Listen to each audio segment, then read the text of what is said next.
Today we have Jay Papasan. Jane, it is a great honor having you with us today. Jay is the author of The One Thing, and without further ado, I want to let you talk a bit regarding your past, your what you are doing, and regarding this book, and how did that project come about? Sure, sure. Well, thank you for having me on behalf of myself and my co-author, Gary Keller. Obviously, his name's in bigger print than mine. And Sure. my mentor now for 17 years, so it's a real privilege to be a part of this journey. But I grew up, I always wanted to be around books. It took me about 30 years to figure out I was going to be a writer. I worked in bookstores. I was an editor in New York at HarperCollins, got a master's in English. I did everything. I danced around the goal for a long time before I finally jumped all in with Gary and started writing books. And to date, I guess we've done 11 books together and sold about 3.5 million copies of them, and just been super exciting journey to help people. We're both invested in how can we find a simpler version of the truth and share it with people so they can change their lives. But how did that idea come about? Because I read a lot, and you are essentially looking for answers. And Right. when you start writing things, it's kind of usually, at least for me, I'm trying to kind of explain myself and people kind of to put the things together. So how did this idea come about? Sure. I'm going to say the year was about 2008, 2009. At that time, I was running our in-house university, Keller Williams University, and we had just finished a new course that was teaching real estate professionals how to build their business. And Gary's like, wow, this is great. Can I take it home for the weekend? I would like to write a little introduction for it. And he came back on that Monday, and he had written a short essay called The Power of One. And to understand the principles in the book, Gary's lived for as long as I've known him. We didn't use all of the language that we discovered when we went to research it. So he wrote a book, and you would wrote this essay, and you would recognize some of it. You know, he talked about the times in his life where he succeeded the most is when he focused on less. He really narrowed his focus down to the thing that was most important. And he has said for real estate professionals that one thing has always been lead generation. How do you have more clients to serve? For an investor, it's how do I have more opportunities to invest so you can pick the best ones, right? It's always about lead gen in some fashion. And he advocated that people spend 3 hours every morning. And he had a little system in there. You know, he said time blocking, which is a word we'd thrown around. But I remember I read that essay and I turned to Gary and I said, you realize this is a book? And he goes, you know, I thought the same thing. And we started that summer researching the book.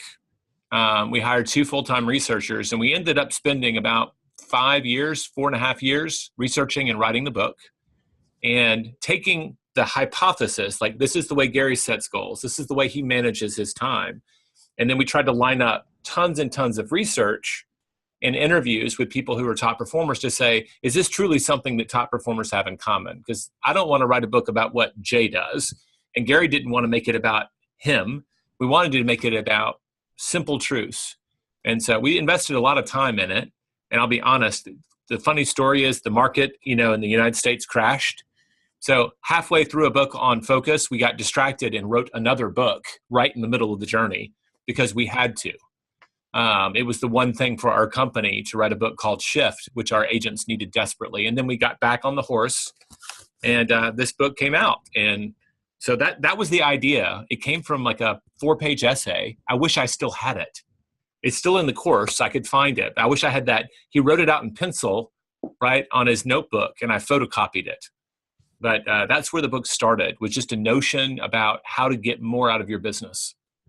One of the things, at least for entrepreneurs, at least for the good ones, because they understand this well, you have to understand that someone is actually willing to pay and actually fulfills an order before you kind of jump on board and keep going at it. So they usually do it the opposite way, that it's kind of a natural way. So they look first to get the order, and then if they see that there's a demand, they keep pushing.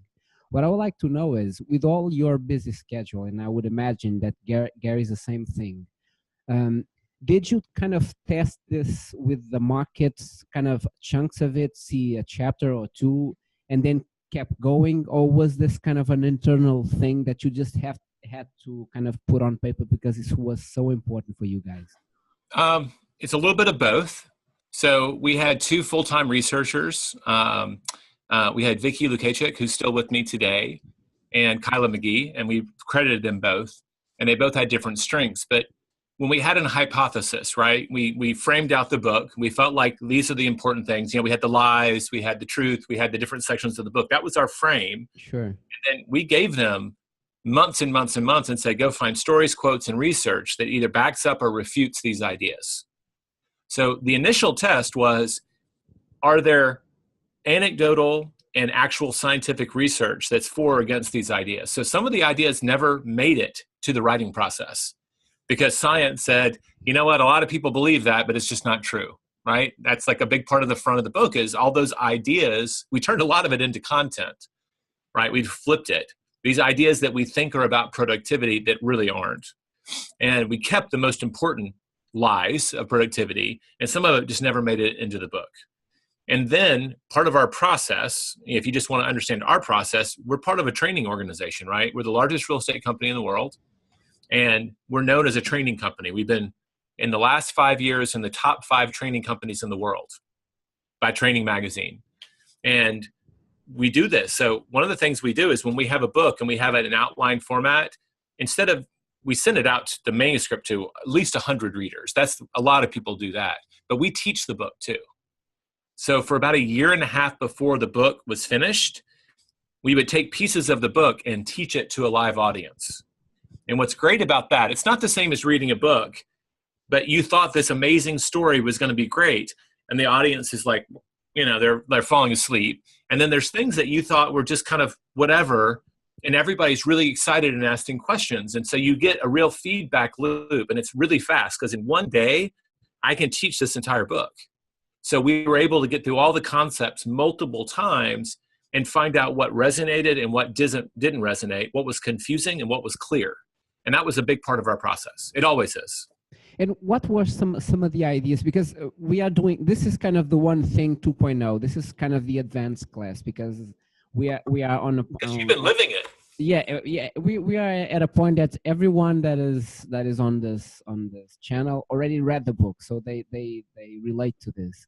Yeah. What I would like to know is what were some of the things that you thought they were important when you were testing your idea against the market, and some of the things that you just had no idea that were so important and struck a chord with people. Can you share some of those with us?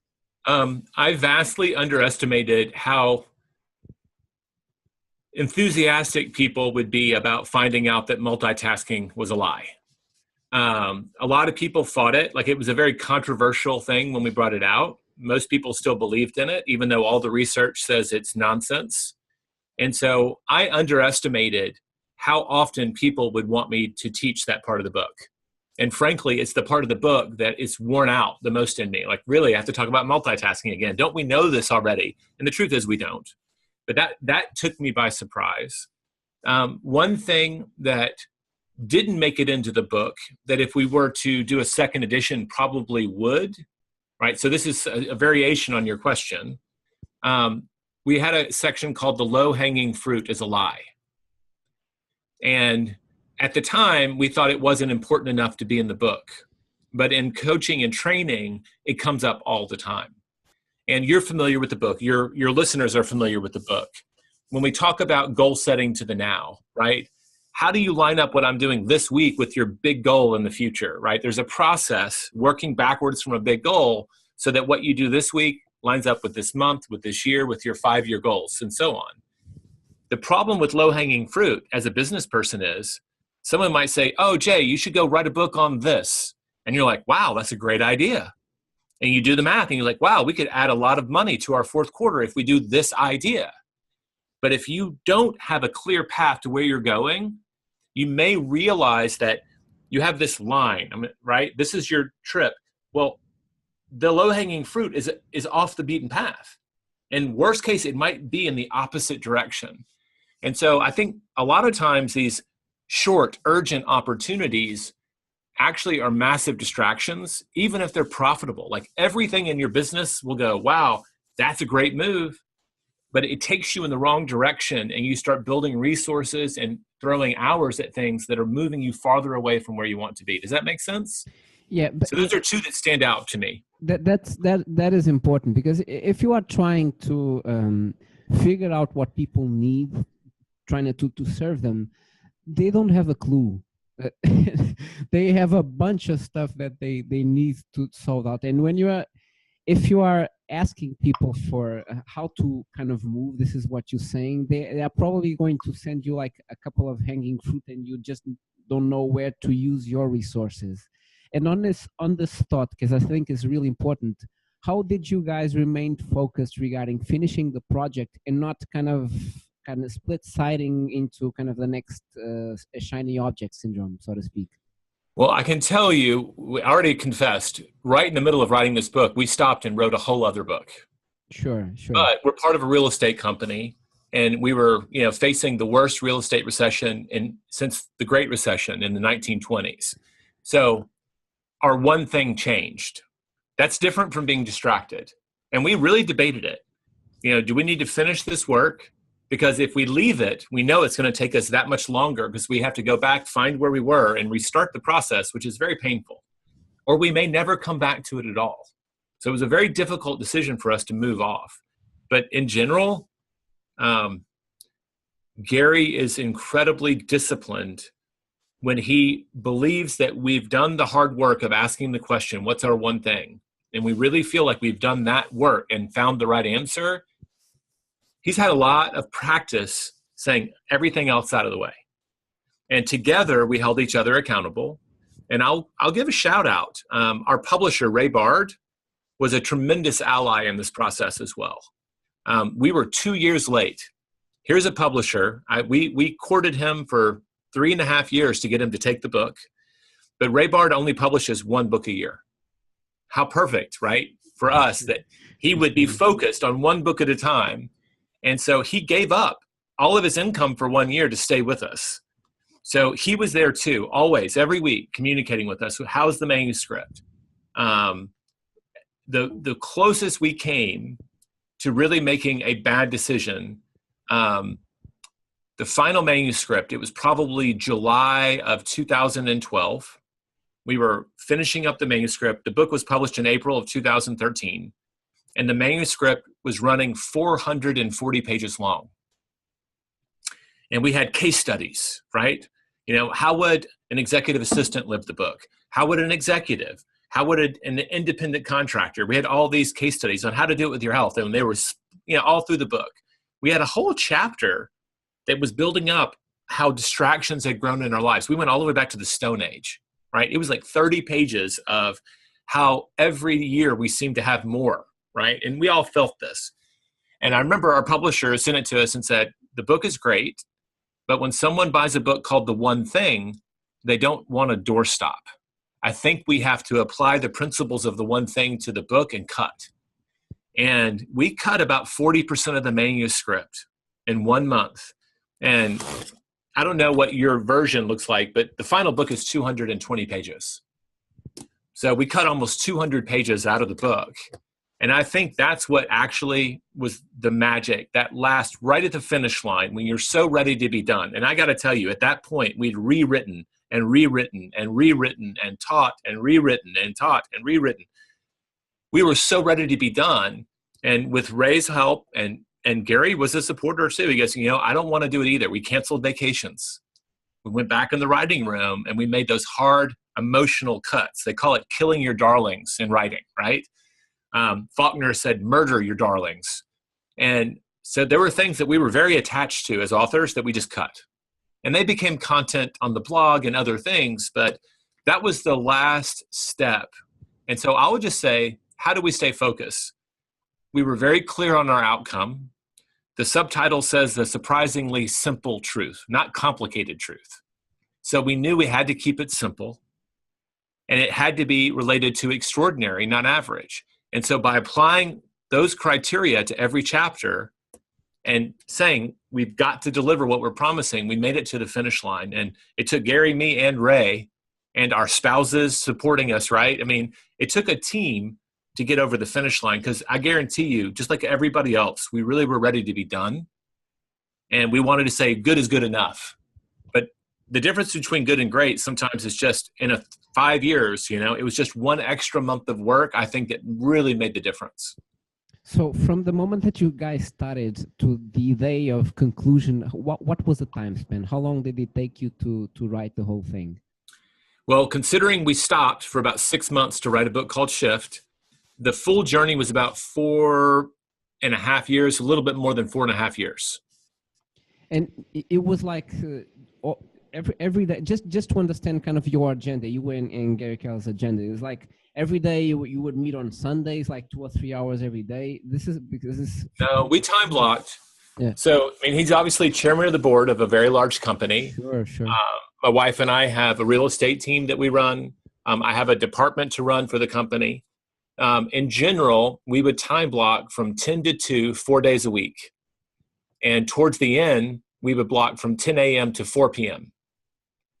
And so Mondays we kept clear.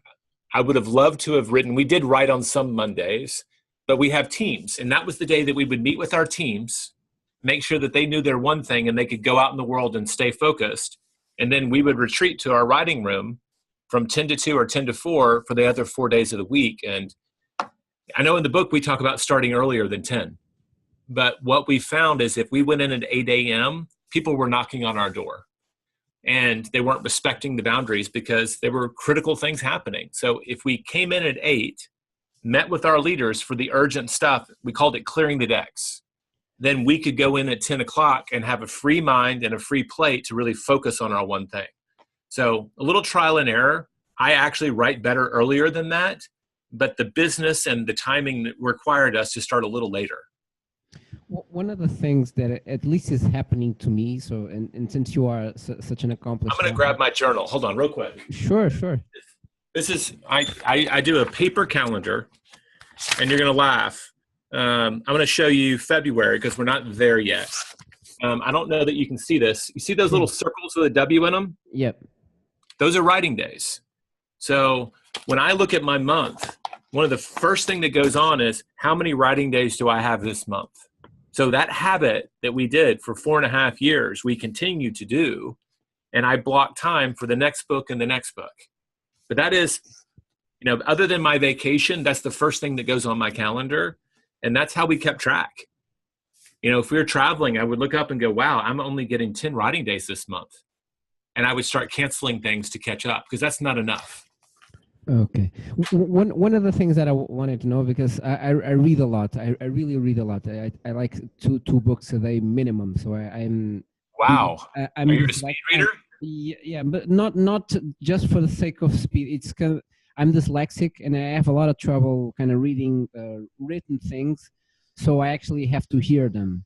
And right. If I'm actually reading let's say some passages that really interest me, I use my desktop with a really large monitor and see the large letters and kind of go through it so slowly. This is the process that I go when something that really interests me. I go back and kind of narrow it down to like some thoughts and ideas.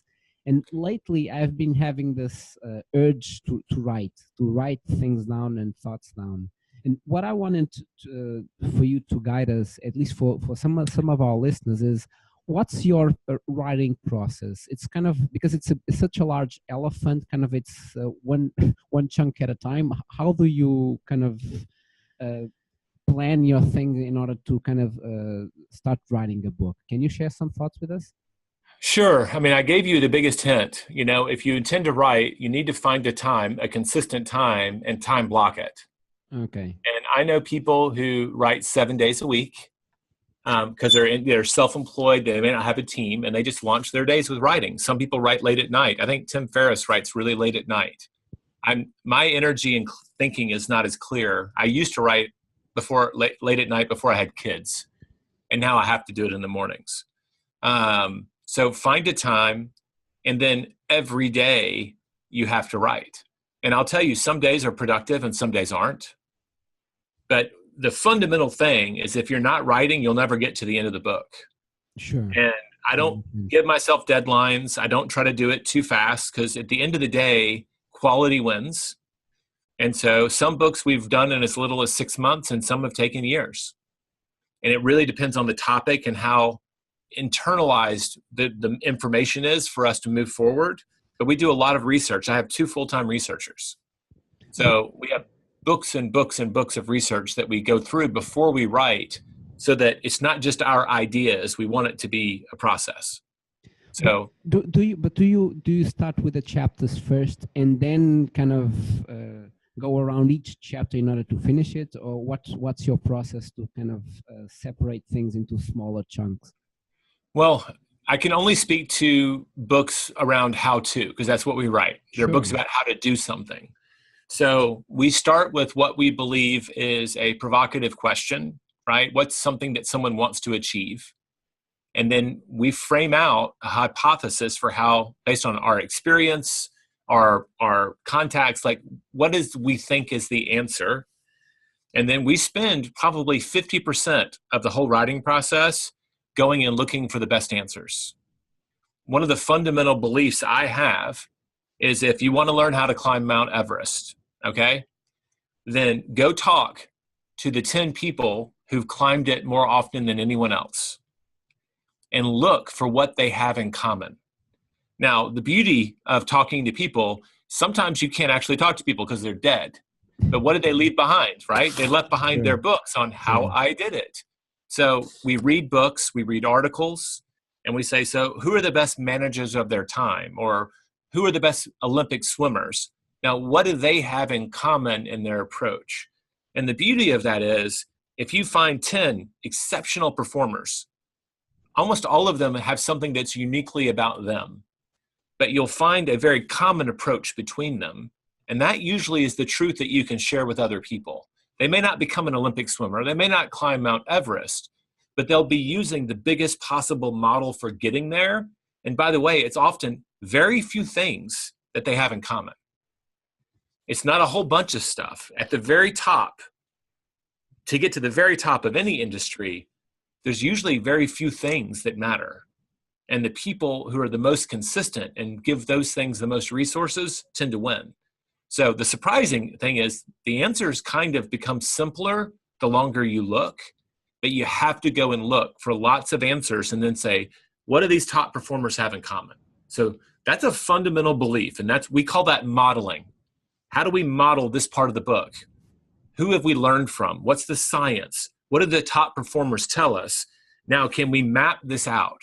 So we ask those questions, and then we create a framework. We usually have an outline, and then that outline is divided into binders. And I'm going to grab one. I'm going to go off camera.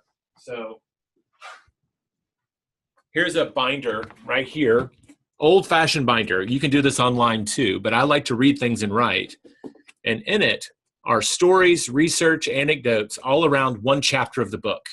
So there's probably 100 pages that I've gathered from different books, and my team's gathered from different books and sources.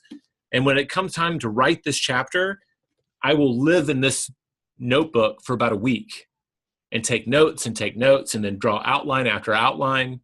And then I'll go to my writing partner, Gary, and say, all right, this is called Receive a Million. I think this is how it goes. And I will teach him that chapter. And we'll go back and forth, and then we'll agree on an outline, and then I go write drafts. And the part about writing is you have this perfect plan, and what happens to plans once you start taking action? That's true. There's a whole lot of journey. So yeah. So you always find dead ends in the research. You're like, oh, that made so much sense in my head, and it makes no sense here. And so you have an idea. You go model the big ideas. You then develop an outline. You go tons of research so that you can fill that outline with lots of supporting evidence. And then you write. And then you rewrite. And the real challenge for most people is they think they're done with the first draft. And I think that great writing is done in multiple drafts, usually with a lot of input from people. You have an editor, or you have really not your mom and not your best friend. You have people who are willing to tell you how you messed up, that will read your work again and again and say, this doesn't make sense. and Sure. you write it until it does. Sure, because you need valid input, valid feedback from people that kind of looking at the issue from different angles, and I believe that when you get enough of those people to a common sense, you say, okay, I have enough feedback that is valuing this input or this input. Is this what you're saying? Yes. I will tell you from practical experience, if I give a manuscript to 100 people, and if by miracle they all gave me their notes, about 10 of them would be right. So the reality is, you know more about the subject than anybody else who's reading it because you've been living it, right? Sure. So a lot of what they'll say is opinion. But then there are people who are living this idea at a high level, and sometimes they're great teachers as well. So they tend to be very good at identifying the right path, and they show up, and it's very clear who those people are. You'll read their thoughts, and they're very thoughtful. They provide evidence, and you go, wow, this could be a lot better. And then you talk to those people. So usually we'll have a large group of readers that will narrow down to just a handful that we're getting very active advice from, and then we move forward. But you have to trust your instincts as well. It can't be a democracy. Sure. At the end of the day. Sure. We took the title of this book. For a long time, we were calling it The Success Habit. And we had always called it first The Power of One, and then it was The One Thing. And then we were like, well, habits are really popular now. Let's call it The Success Habit. And we took it to Book Expo a year before we went to print. And Book Expo is where all the booksellers in the United States and many from overseas come together, and they see the books that are coming out. And they base their purchases on that. And we had two posters, one with the cover of our current book and one with the cover of it with another title. And we asked, these are lifetime book people, we asked them to vote. 80% of professional booksellers said it should be called The Success Habit. And I remember I got that back, and I just told, I kept coming back to Ellen Marks, our marketing director. And when we had those two titles, she was one of the people in the 20% who said, no, it should be The One Thing. And I said, why? And she goes, The Success Habit just sounds hard. Why do I want to pick up a book to learn about something that's hard? The One Thing, I'm intrigued. What is to the one thing? I want to know the simple thing. And that ended up winning the day for us. And I'm glad we went with it because I think the title mattered. But that's an example where we went completely against the grain and just kind of went with our instincts and kind of said, you know, they all wanted this other title, but we think in our hearts that it should be this. I think this happens, and when you start coming from a different base, and what I mean a different base is you read the common books. I mean the Carnegies, the whole 9 yards. But there are a lot of understatements, and when you're going on your entrepreneurial journey, you'll figure out exactly what you are saying. And what I mean on a practical example is, you can actually send your manuscript to 100 people to read, but they might not be the kind of the correct sample in order to give you the right answer? Or do you think in the specific case they were the right sample, but you just didn't believe and kind of chose a different path, knowing that the input that you got from the market? I'm giving you a thoughtful response. We really did try to handpick people that we thought would be the right audience. And I'll just say this. I was a book editor before I was a book author. And I can't tell you how many people come up to me and say, how do you write a book? All my friends say that I should write this book. And in my mind, my internal monologue is, well, what qualified them to say that that was a book? What experience do they have in creating and selling books that made them know that that should be a book? Because maybe it should be a video. Maybe it should be a movie, right? It's a message we're sharing, but the book medium is very specific. And so there's two things that make feedback stand out. It may or may not even be how targeted they are in the audience. There are people who are thoughtful examiners of what they read. They question what they read. They ask smart questions. They don't just accept it. And then they give thoughtful responses. And they tend to speak a little bit like teachers, is the way I would describe it, right? They are organized in their feedback. And they're willing to do that. And then there are people who just have very good product instincts, right? You know those. They have that marketing gene. and they know when something's off or on. And those two things are the ones that usually stand out for me. It's how organized their thoughts were. And you know this, most entrepreneurs, they skim books. They don't read them. And to really break down 220 pages and analyze it, it takes a special person to do that for you. And not everyone has a great ability to do that. But they'll give you a feeling like, hey, this felt good. I enjoyed it. And that's some feedback in itself, but it's probably not. If they just tell me I didn't like this chapter, I'm not going to cut that chapter until I get a whole lot more evidence that that chapter was wrong. Because everyone has their opinions. Sure. I have the toughest books that I read. There are two, actually. There's The One Thing, and there's Principles by Ray Dalio. Before he actually published the book, they had the manuscript. I've got that on my shelf. I'm really looking forward to reading it. Yeah, he had the kind of the PDF on Bridgewater, the website, so I kind of read it. Wow. Yeah, and I actually sent him an email regarding that. Because I think there's this issue when people read The One Thing, and it's the one thing, but I think there's one thing that is important, but it's not in only one thing. And what I mean by this is there's a one thing really important in your health today. There's a one thing really important today in your social department, let's say like we are doing today, because I reached out and we are having this, now we're kind of getting to know each other, and this is super important. There's a one thing regarding your financial life. So I think in this book, people have this overwhelming feeling, at least I did, because you think it's kind of one thing that you have to do today in order to move forward. There is actually a couple of things that you need to do because it's the one thing on each department. What do you have to say about this? Well, you're referring in some ways, my favorite page in the book is, in my edition of the book, is page 114. And that's the 7 circles, right? You can have a one thing in multiple areas of your life. What's my one thing as a father? What's my one thing as a writer? And I usually tell people it's great to know what your one thing is in those areas. What's the one thing for my health? Sometimes you're already doing them and it's already a habit, right? But identify the areas of your life you want to apply the book in. Identify the one thing in each of those areas, and then build a habit, but one at a time, right? If you go and chase 7 different habits at the same time, all the evidence suggests that that's going to fall apart. It's very, you're stretching your willpower in too many directions, and you will fall apart. So I do an exercise. I ask people to score each of those areas from 1 to 10, where 1 is you should be in prison for how bad you're doing. And 10 is you should be, acknowledged for a Nobel Prize, right? So they're extremes of really good and really bad. And I give people very little time. So how would you rate your spiritual life? How would you rate your physical health? And at the end of that, I ask them to identify their number one opportunity to improve something that's strong and their number one opportunity to improve something that's causing them pain. So they pick usually their top number and their lowest number. And then I say, choose. I'm totally fine if you want to focus on your strengths and take a 7 and turn it into a 9.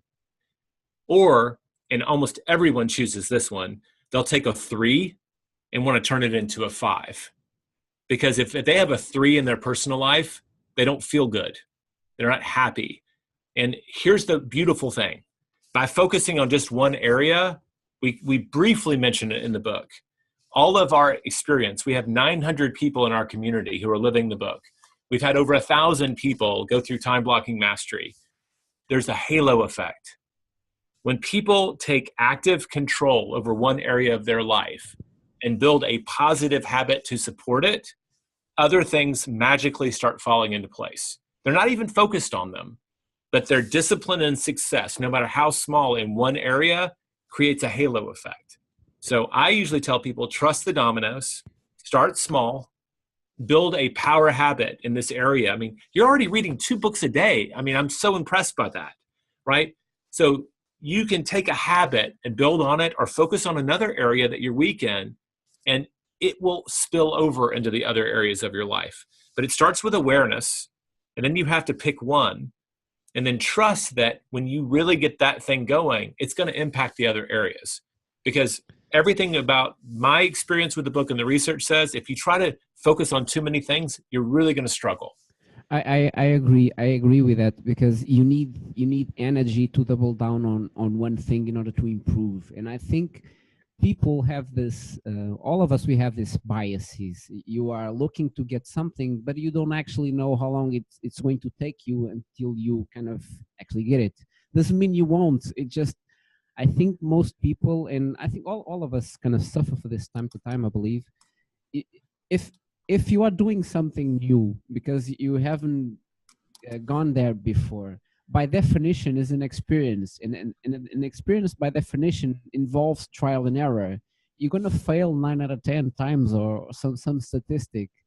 And one of the things is, it's really hard to keep focusing and saying this is going to work, because life will throw something at you, kind of a monkey wrench, and maybe get you off track, right? Always. I mean, it never goes away, right? You're always battling, stuff happens, to put it politely.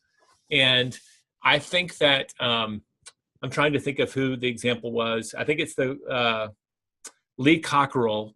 In one of his books, he talks about, if you can build free time into your days that allows you to deal with those things, they're going to show up. If you're trying to succeed at a really high level, don't time block your entire day.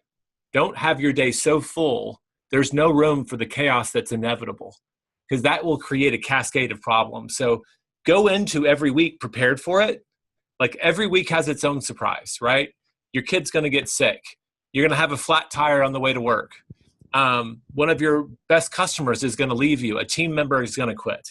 You don't know what it will be, but it's going to show up. So build time into your days. And Gary says it better than I do, but he usually says the most successful people in the world have a great day before noon. And then their afternoons tend to be a lot less structured. So they do that really important stuff, but now they have some flexibility in their afternoons to kind of wrangle in all of those unexpected things. So I've just built my life. I just now have become immune to it a little bit. I just know something's going to go wrong all the time. And I try to have time built into my days so that I can deal with it without stressing out too much. Does that help? Does that answer your question? From what because you've been with Gary a long time, and I would imagine that some of the things rub off on you. So what are some of the things that strike you the most regarding daily habits, daily routines, how to block out the day when you wake up? Kind of run us through a typical day that you guys have, just for our audience to understand better how you kind of plan out your day. Sure. Mornings are very important for both of us. I get up very early. I wake most days about 5 a.m. My wife and I work out together with a trainer. That's a habit we've been doing for almost 8 years now. And I'll usually read in the morning, spend time with my kids in the morning. And so by 8 o'clock, I've gotten exercise. I've had a great meal. I've gotten some reading time. I've had times with my wife and kids. And the last thing I'll usually do is look at my calendar and make sure that I'm really clear about my priorities for the day before I go to work. And my work is, like I showed you, I have my writing time already blocked. I have my key meetings. I time block in advance. So I know where my priorities are on my calendar. And I would tell you, Gary's life is a little bit different, but mostly similar. I'm using his playbook. I can't speak to his specific morning schedule right now because I don't show up at his house at 5 a.m. Sure. But I know that he works out daily. He meditates. He spends time with his wife and kids. We value a lot of the same things. He reads almost every day. He reads so many books. I struggle to keep up with him.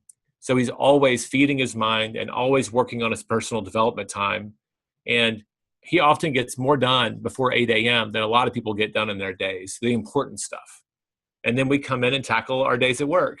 So to me, it's about structuring that morning time when you have willpower, when you have a lot of control. I don't know about you, but I don't have a lot of people texting me at 6 a.m. In fact, I have no one. Sure. And there's nothing good on TV. So there's very few distractions. And if you start getting up early, over time, you'll go to bed earlier. So I tend to go to bed fairly early. We still have date night, and I might stay up late for date night, but I don't stay up late most nights. I value those mornings. And that's the key. That's where I've stacked the most habits, to be honest with you, Diego. One of the things that, and after reading, I don't know, some 100 or 200 books or 300, I lost count, but some regarding that, and several times. I had this interview last year with billionaire Howard Marks, and he said something that kind of completely threw me off track. He said that he doesn't agree with the usual common sense with success, by when you suggest that doing A, B, and C, that you'll be successful, because you can only control yourself and what you do. You can control if you wake up at 5 in the morning. You can control if you decided today go on a meeting with our audience, but you just can't have control of the portion of the world because some girl had some accident and the account that you needed to nail in order to get paid now is upset, he doesn't pay you. So something that's not under your control. And I would like you to talk about this specific chunk of uncertainty. And as you know, there's a lot of books regarding this topic, because I think this is important, because there might be some entrepreneurs that go all the webinars and read all the books, and they still will end up doing poorly. And they might not acknowledge that you have this degree of uncertainty that is usually behind everything that you do. Can you speak a little bit more regarding this? Sure. The way I've been taught is focus on the activities, not the outcomes. And if you focus on the activities, so what do I need to do to get more accounts? I have to build more relationships with potential clients, and I have to ask for the business. And I can control the first two things. I can't control whether they'll say yes or no. Their boss may veto their decision, right? There's so many variables outside of my control.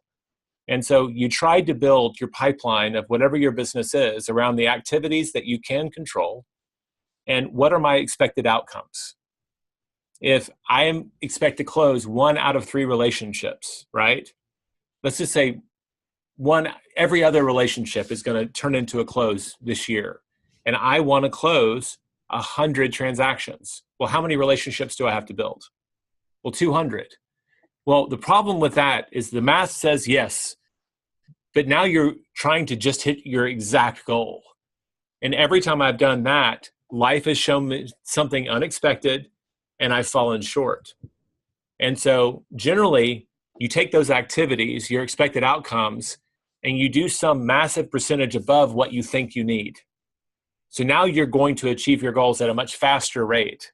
So you might quadruple the number of activities to get your outcome so that you can be very sure that you'll hit it. And an example of that is when we launched The One Thing back in 2013, conventional wisdom said that we had to sell 40,000 copies in the first month to be #1 bestseller. If we did that, our odds were very, very good. And so I built a marketing plan to sell 40,000 copies. And I showed that to Gary in January. I said, we're getting ready to launch. Here's our plan. We're going to nail 40,000 copies and we're going to be #1 bestseller on the New York Times list. And he goes, Jay, didn't you help write this book? And I'm like, what do you mean? He goes, think bigger. Think bigger. He goes, show me the marketing plan to sell 100,000 copies in 1 month, which blew my mind because I don't know. Tony Robbins didn't sell 100,000 copies of his last book, right? Sure. In the first month. Sure. Nobody does that. And I was like, what? He goes, no, build a plan that you think will allow you to sell 100,000 copies and see where that takes you. So we did. I went through the 5 stages of grief about having to do it. And then we built a plan. We executed the plan. Guess how many copies we sold the first month? 44,000 copies. Yikes. So we planned to sell 60,000 above the goal, and we got 4,000 above the goal. Right. Either we're really crappy planners or that's the way life works most of the time. So usually you have to just aim really high, focus on the activities, right? And that usually will get you there. That's been my strategy. That's what I've been taught. Is that helpful? Yes, super helpful. And finally, where can our listeners get a hold of you if they have any further questions? I think if they go to theonething.com with the number 1, everything about us is there, all of our free resources. And My name is really easy to Google, right? So you reached out to us through our website, and others can do that. They can reach out to me on social media. At least once a week, I time block time to answer those responses. So I do try to reply in person instead of just having some team member do it. Sure. Jay, it was wonderful having you with us today. I will speak with you soon. Thank you, Diego. Thank you very much. And I'm so happy the book is working for you. It really means a lot. Thank you. Thanks. Have a nice day. Bye. You too.